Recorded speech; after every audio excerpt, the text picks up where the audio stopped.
بسم اللہ الرحمن الرحیم۔ کیا آپ نے کبھی شدید دکھ میں سورہ ضحیٰ کو سنا یا پڑھا ہے؟ آپ اس کو سن کر تو دیکھیں، پڑھ کر تو دیکھیں آپ کے دل کی تنگی تحلیل ہو جائے گی۔ اس سورت کو انزائٹی ڈپریشن کی دوا بھی کہا جاتا ہے۔ اللہ تعالیٰ سورت کے آغاز میں دو قسمیں کھاتا ہے، والضحیٰ دن کی روشنی کی قسم، واللیل اذا سجا اور رات کی جب وہ چھا جائے۔ اس سے پتہ چلتا ہے کہ دن کی روشنی اور رات کی تاریکی دونوں کتنی ویلیو رکھتی ہیں۔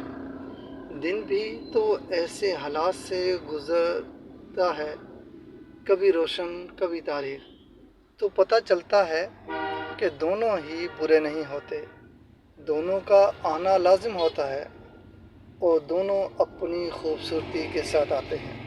جب روشنی ہوتی ہے تو تاریکی چھانا لازمی امر ہے، اور جب تاریکی ہے تو روشنی آنا بھی لازمی امر ہے۔ بات یہ ہے کہ آپ کو یقین ہونا چاہیے۔ کیا یقین ہونا چاہیے؟ کہ کچھ بھی ما ودعک ربک وما قلی، آپ کے رب نے نہ تو آپ کو چھوڑا ہے اور نہ بیزار ہوا ہے۔ ہمارا رب نہ ہی ہمیں چھوڑے گا اور نہ بیزار ہوگا۔ ساری دنیا چھوڑ سکتی ہے، رب نہیں چھوڑے گا۔ جب لوگ آپ کو چھوڑ جائیں تو پریشان مت ہو، آپ کا رب نہیں چھوڑے گا۔ ہر محبت بیزار ہو سکتی ہے، پر خالق کی محبت مخلوق سے ختم نہیں ہو سکتی۔ کتنی پیاری تسلی دی ہے اللہ تبارک تعالیٰ نے کہ اللہ ہمیشہ ساتھ ہے۔ جب ہم دنیا میں خسارے میں جا رہے ہوتے ہیں، ہر تعلق آہستہ آہستہ ختم ہو رہا ہوتا ہے، ہر چیز دور جا رہی ہوتی ہے، ہر تعلق آہستہ آہستہ ختم ہو جاتا ہے، دنیا منہ موڑے کھڑی ہوتی ہے، تو یاد رکھیں وَلَلْآخِرَةُ خَيْرٌ لَكَ مِنَ الْأُولَىٰ، اور البتہ آخرت آپ کے لیے سب دنیا سے بہتر ہے، اور البتہ آخرت آپ کے لیے دنیا سے بہتر ہے۔ اصل چیز تو آخرت ہے۔ دنیا میں نہ ہو کامیابی، لیکن آخرت پر کمپرومائز نہیں ہو سکتا۔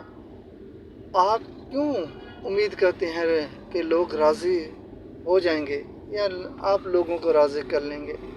آپ کیوں ایسے اعمال نہیں کرتے جن سے اللہ تبارک تعالیٰ راضی ہو؟ آپ اللہ کے لیے کوشش کریں، اللہ تسلی دیتے ہیں وَلَسَوْفَ يُؤْتِيكَ رَبُّكَ فَتَرْضَىٰ، اور آپ کا رب آپ کو اتنا دے گا کہ آپ خوش ہو جائیں گے۔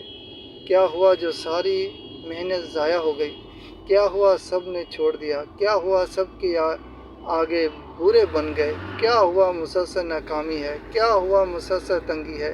کیا ہوا کوئی راہ نظر نہیں آتی؟ یاد رکھیں اللہ آپ کے ساتھ ہے، وہ آپ کو بھولے گا نہیں۔ تو پھر کیا غم، پھر کیا پریشانی؟ تو مسکرائیے اور ہر دکھ درد تکلیف کو سپرد خدا کر دیں، پھر ایک سکون نازل ہوگا جو ہر چیز سے بے نیاز کر دے گا انشاءاللہ۔